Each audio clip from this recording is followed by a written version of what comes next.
Something different happened last fall. For the first time in a long time, I made a Pixel phone as one of my daily drivers, and it's a decision I don't regret after putting the Pixel 8 Pro through countless photo shootouts and comparisons against all the best phones around.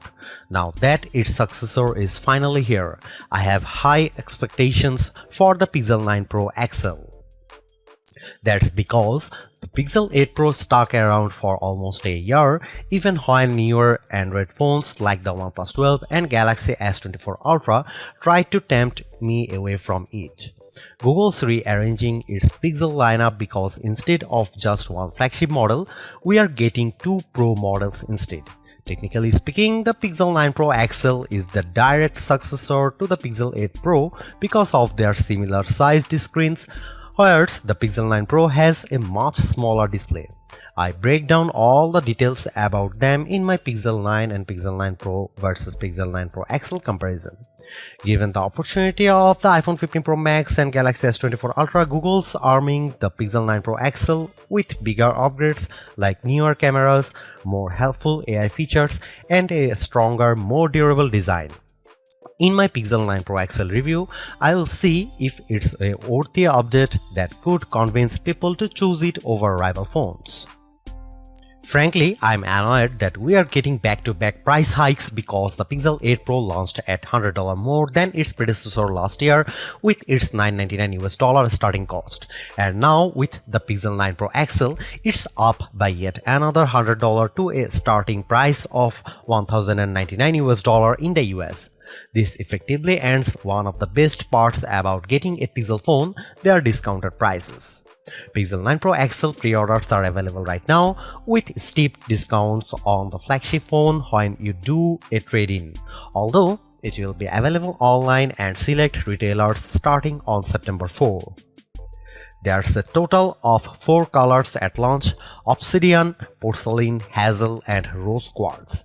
I do miss the Bay option for my Pixel 8 Pro, but I do like the Rose Quartz color of my Pixel 9 Pro XL review unit because of its lighter tone. I'm really annoyed that the base starting storage is still 128GB. First and foremost, I love the redesigned camera hump on the back of the phone because it's much more pronounced than ever before. The elongated pill-shaped protrusion in a departure from the edge-to-edge camera bar in past Pixels, but it's exactly what it needs to set it apart from other phone designs. Apart from the camera arrangement, the design of the Pixel 9 Pro XL makes it look eerily similar to the iPhone 14 Pro Max due to the polished metal rims that are now flat as opposed to contoured. I know others may like this change, but it doesn't feel as comfortable to hold as the rounded edges of the Pixel 8 Pro, so it's something I'm just going to need to get used to. Despite this, at least it's still sporting the same matte gloss surfaces as before to give them that always clean, smooth look. Google claims that the design is twice as durable as the Pixel 8 Pro with its IP68 construction, especially with Corning Gorilla Glass Victus 2 protecting its screen. During its Made by Google event, the company made an outrageous claim that Pixel 9 Pro XL 6.8-inch Super Actua display reaches a peak brightness of 3000 nits.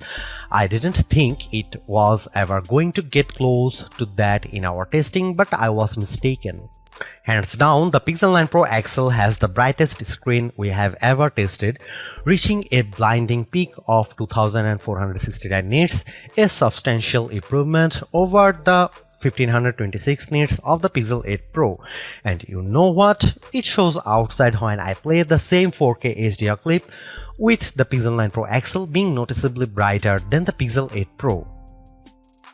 But it doesn't end there either, because this OLED panel looks marvelous with its rich color tones and wide viewing angles that barely show any distortion when I look at it from an angle. This record-breaking mark is hard to believe, more so when rival phones like Galaxy S24 Ultra tops out at 1326 nits. I'm starting to believe that phone makers are leaning on software more so than the hardware to propel their cameras, and the Pixel 9 Pro XL is proof of this. That's because its triple camera system consists of a 50 megapixel main camera, 48 megapixel ultra wide, and 48 megapixel telephoto with 5x optical zoom. Technically speaking, the main and telephoto cameras are identical to Pixel 8 Pro. However, the ultra wide benefits from a wider f1.7 aperture, which makes it more suitable for low light. While the rear cameras are similar for the most part, it's the selfie camera that gets the biggest upgrade. A pixel crunching 42 megapixel autofocusing front camera with a wider 103-degree field of view. I won't spill the beans on how it performs just yet, but it's undoubtedly a big upgrade if you intend on using it a lot. Meanwhile, the camera interface is just as intuitive and robust as ever before. Since it's a Pro model, shutterbugs like myself appreciate the Pro controls that let me dial in a few of the camera settings manually. The only new changes include the Add Me feature, which leans on AR guidance to let the photographer be included in the shot along with how panoramic photos are taken. Here are some camera samples of Google Pixel 9 Pro XL.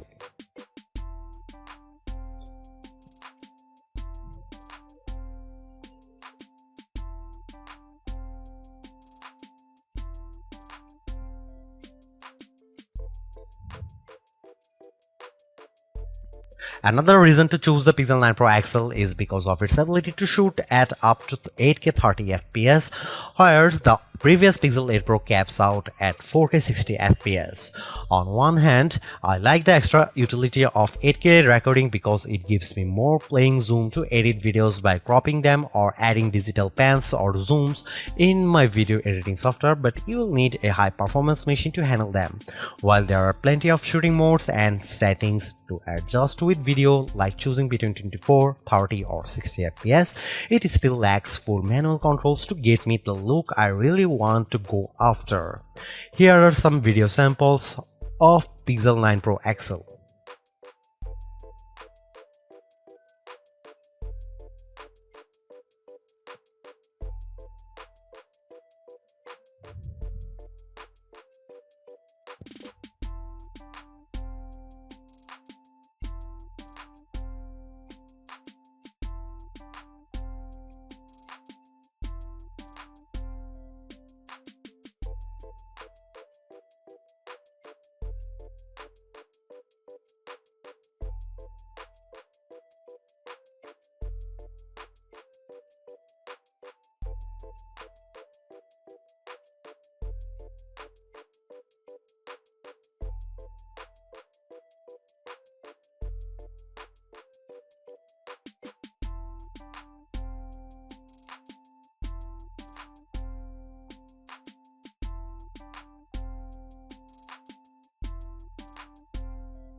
The biggest area of opportunity for the Pixel 9 Pro XL is without a doubt its processing performance, mainly because last year's Tensor G3 underperformed against rival chips like Apple's A17 Pro and Qualcomm's Snapdragon 8 Gen 3. With the Tensor G4 calling the shots, it's an improvement over the Pixel 8 Pro with Geekbench single and multi-core scores averaging at 100, 929 and 4747 respectively. On paper, it beats Pixel 8 Pro's scores of 1699 and 3666, but it trails the performance benchmark results of the iPhone 15 Pro Max and Galaxy S24 Ultra. Despite this, I am happy to report that its performance is buttery smooth and responsive with all the normal functions I do on my phone. I am also pleased by how it manages to keep more apps in memory with its upgraded 16 GB of RAM, which means less refreshing if I am multitasking. Over on the graphics performance side of things, it's a minimal gain running 3D benchmarks while Live Unlimited test to see how its GPU handles. Its 55.63 FPS score in well in line to what I expect out of a flagship device, but it's barely an improvement over the Pixel 8 Pro's 52 FPS score. And compared to the Galaxy S24 Ultra and iPhone 15 Pro Max, the Pixel 9 Pro XL doesn't come close to matching their insane frame rates. But don't let GPU performance tests be the single determining factor, because I loaded up Age of Origins and Modern Comfort without any hitch to either of their performances, even when there's a lot of action happening. The Tensor G4 might not be the speediest piece of silicon on the market, but it's certainly bringing along improved power efficiency. That's because of Pixel 9 Pro XL has 5060 mAh battery, which is marginally better than the Pixel 8 Pro's 5050 mAh1. Given how the Pixel 8 Pro came up short at 10 hours and 3 minutes in our battery benchmark test, I'm impressed that Pixel 9 Pro XL beats it in stunning fashion, clocking at 14 hours and 37 minutes at its longest. This is the kind of leap I want to see in any successive device, so I am delighted that we finally have a Pixel with extraordinary battery life. It has taken years to get here, but it's lasted me easily through a day with little worry. In fact, it hovers around 15% battery life each night right before bedtime. Battery life is a key area people look at when buying a phone, so it's long overdue that a Pixel can finally keep up with the competition. On the flip side, the Pixel 9 Pro XL also gets a boost with faster 37W wire charging, which is slightly off from Pixel 8 Pro's 30W charging. This results in getting 63% charged when in 30 minutes of charging, while the Pixel 8 Pro got to 59%. However, wireless charging is still capped at 15W with the use of a second-gen Pixel stand and a slightly slower 12W speed with QI wireless charging. Usually, Pixel devices launch with latest version of Android, but Google's choosing to launch the new Pixel 9 lineup with Android 14 as opposed to Android 15. I know there are people who are on the fence about this decision, but I'm not. Yes, there are certainly new features that accompany Android 15, but the new exclusive Pixel features are enough to tide me over. Of course, AI features play a huge part in Google's phones, and the Pixel 9 Pro XL is no exception. While it doesn't gain as many features as what the Pixel 8 Pro introduced, I do like how the majority of them have a practical purpose. Here's all the new AI feature. First of all, Google Gemini is the virtual assistant that handles everything on the phone, from asking it to create a list of places to visit on your vacation to controlling your favorite smart home devices. What's even better is that I can access Gemini Live by pressing on the corresponding button in the Gemini app. What I am impressed most about Gemini Live is the assistant's ability to handle natural conversation, like when I ask a follow-up question while it's speaking.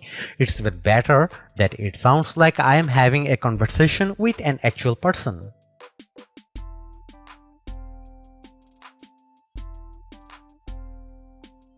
Getting assistance with augmented reality, the Pixel 9 Pro XL's new Add Me feature lets me take group photos with the photographer stitched into the photo later. Essentially, you take one photo, then the Pixel 9 Pro XL guides you to take the second one, with prompts to move closer or further so that the two shots are lined up correctly. Once the second photo is snapped, it then merges the two with help from AI to produce the final photo. I will admit that it works flawlessly in the photos above that I used to magically add me.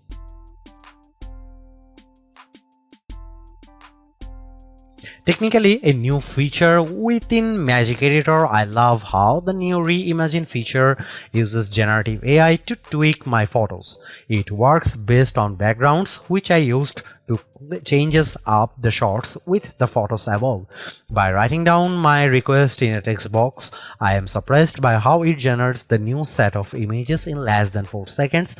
While it does accurately produces what I want, it can still occasionally mess up, but it works nicely for the most part. The first image is the original one in the gallery above, and the rest are generated with the Reimagine feature. Pixel Studio uses a text box to generate new images and sketches based on my description. I asked it to make an image with black cats fighting against Teenage Mutant Ninja Turtles on the bench, and I am astonished by what it produces. Yeah, I get a good chuckle from all of them, but it was super quick at generating the images. No other phone currently offers anything similar to this out of the box, so it's a tool I can see myself using. Call screen has been one of my favorite AI features, with the Pixel 8 Pro allowing Google Assistant to take phone calls on my behalf. But the Pixel 9 Pro XL gains the added convenience of call notes. Essentially, it records your phone calls and then creates a summary about it, which is swell if your short-term memory isn't that great. I find it useful because I'm not forced to jot down notes while trying to comprehend the nature of the call. Not only do I get the transcription, but I also like how it intelligently summarizes the call. And finally, the last feature you should know about the Pixel exclusive screenshot app. I'm still on the fence about using it as much as the other features, mainly because it involves taking a lot of screenshots. It basically leans on AI to analyze the contents of your screenshots so it can recall them later on. For example, I used Pixel screenshots to look up the price of a hard drive that was emailed to me. It pulled it up quickly and answered my question about the price. But again, for this to work effectively long term, I need to constantly tell myself to take screenshots. All of these features amplify the software in those two phones, even though it's launching with Android 14 instead. Thankfully, it won't be long before it comes out. Despite this, the Pixel 9 Pro XL is still get the same outstanding 7 years of major software and security updates that make Google's phones prized in the space. Clearly, there are improvements with the Pixel 9 Pro XL. Apart from its brighter display and longer battery life, everything else about the Pixel 9 Pro XL feels like its modest upgrade at best, which is made tougher due to its $100 price increase. While the new AI features are helpful, I was hoping for bigger improvements around its camera and processing performance.